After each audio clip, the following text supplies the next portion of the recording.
Welcome to Cooking ng Ano Mo. Medyo na-miss ko kayo, ang tagal nating hindi nag-vlog. And for those of you na naligaw lang sa channel na to, my name is Chocho and gumagawa ako ng mga cooking videos para sa ating nagsisimula pa lang matutong magluto. Kaya kung trip nyo yung mga ganitong content, please click on subscribe and pakihit na rin yung bell button para ma-notify kayo every time na may mga bago akong upload na videos. At nagtatamba kayo bakit ang linaw ng video ko ngayon or ang liwanag ng video ko ngayon?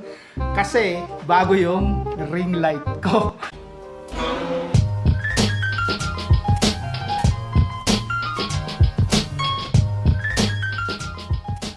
Nabili ko sa Tendesitas, 1K lang. Shoutout kay ate. Salamat ate, dyan sa Tendesitas.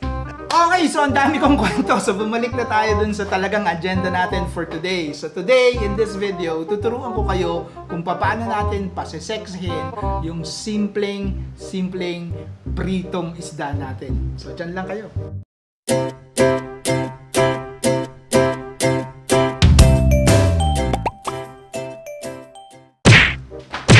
So ano ba yung dish na ituturo ko sa inyo for today? So ang ituturo ko today is yung salmon with butter and garlic sauce. May ganun ba? Invento ko lang yata yun. Pero yun ang dish natin today. Yun yung lulutuin natin. Tingnan natin kung paano siya gawin. Okay, so let's do this! So ano ba yung mga ingredients na kailangan natin? Unang-una, kailangan natin ng salmon or kung social ka, salmon. Ayan. So binili ko to sa SM, mga 350 yata itong 2 piraso. So bukod dun sa salmon, syempre kailangan natin ng butter. Kailangan rin natin ng garlic. Syempre kailangan natin ng salt, paminta or pepper, and then optional, pangtanggal ng lansa, kalamansi. 3 piraso. And last but not the least, syempre bago natin makalimutan, kailangan rin natin syempre ng mantika na pampiprito natin sa ating salmon. Okay, so yung unang-unang step natin sa pagluluto ng salmon with garlic and butter, unang-una syempre, asinan natin yung salmon natin para meron siyang lasa. Yung iba ginagamit nila magic sarap ba yun? Pero ayoko nun eh. So, ang ginagamit ko lang salt and konting paminta.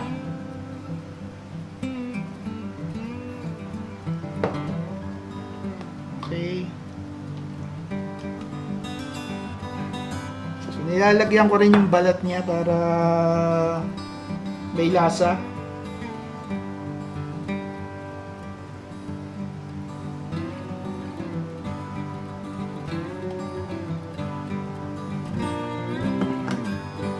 Natin ulit.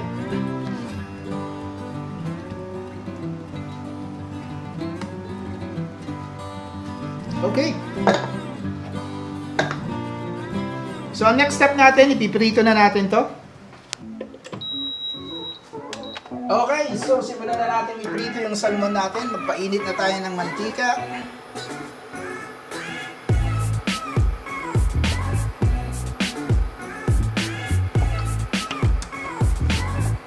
Lang natin siyang minute. And pag mainit na yung salmon natin, pag mainit na yung kawali natin, ilalagay na natin yung salmon. Ito natin.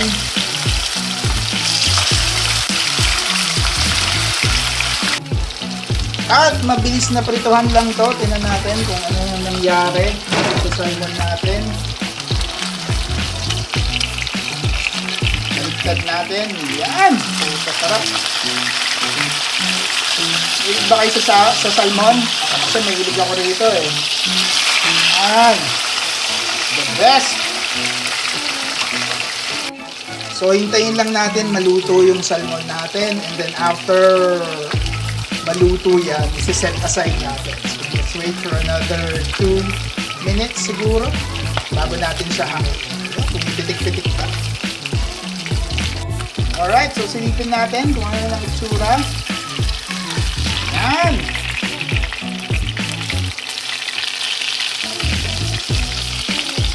Ganda!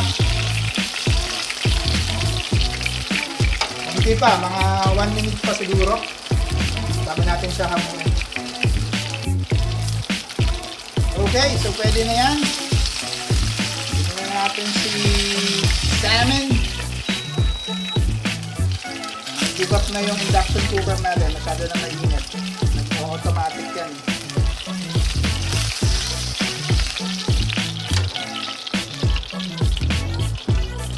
Okay. So, ayan yung salmon natin. Sarap! Okay, so yung next step natin, gagawa naman tayo ng sauce. So, lagay tayo ng konting mantika.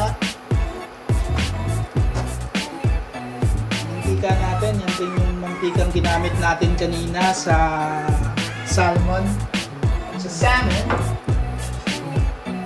Then, syempre, para magkaroon siya ng garlicky taste, lalagyan natin siya ng garlic. Hinaan lang natin yung apoy para hindi masunog yung bawang natin. Siyempre, yung pinaka-importanting ingredients natin, bukod dun sa salmon or sa salmon, is yung butter natin. So, tunawin lang natin. Low heat lang para huwag masunog yung butter. Huwag pa tayo ng konti.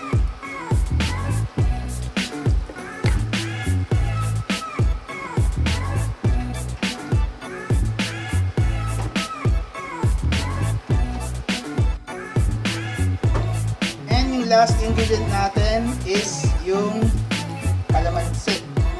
So, lagay tayo ng konting kalamansi para lang labanan yung lansa ng isda. Yung iba, hindi naglalagay ng kalamansi, pero ako trip ko yung may konting kalamansi siya.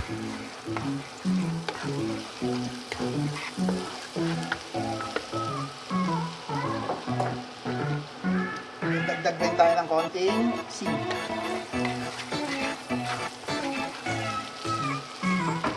Alright. Alright, so ang gagawin natin ngayon, idadagdag lang natin itong butter. Yung garlic butter natin dun sa piniritong salmon natin. Woohoo! Sarap! So that's it. Dali lang, di ba?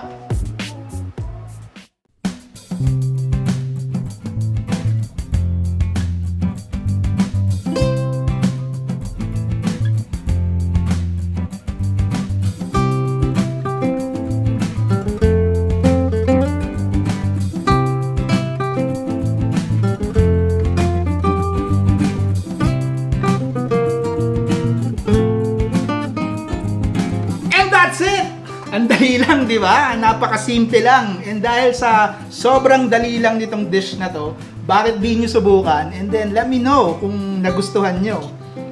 Sarap nito. The best. The best siya talaga. Sarap! Anyway, nakatapos na naman tayo ng isang vlog. Salamat sa panonood. Always remember, good food, good people, good times. Spread the love!